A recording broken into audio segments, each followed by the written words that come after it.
Hello everyone. In this video, I'll guide you how to install Windows 11 on a Chromebook step by step. But keep in mind, this is an advanced process and only works on supported models. First, check if your Chromebook is compatible with Windows installation. Many models do not support this, so confirming support is very important before starting. Next, back up all your files because this process will erase everything on your device. Now, enable Developer Mode. Turn off your Chromebook, then press Escape, Refresh, and Power together. When the recovery screen appears, press Ctrl and D, then follow the instructions to enable Developer Mode. This will reset your system and unlock advanced access.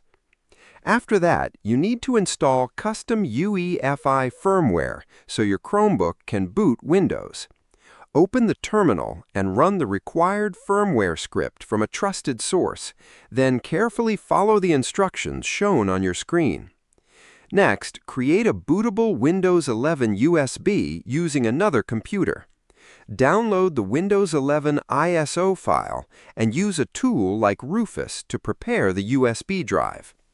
Now, plug the USB into your Chromebook and reboot it. Access the boot menu and select the USB drive to launch the Windows installer. Follow the installation steps, choose your storage, and begin installing Windows 11. Once installation is complete, Windows will start on your Chromebook.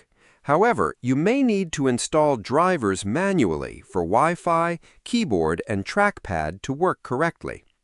Finally, remember that performance depends on your hardware, and some features may not function perfectly, so only proceed if your device fully supports it and you understand the risks. Subscribe the channel for more videos.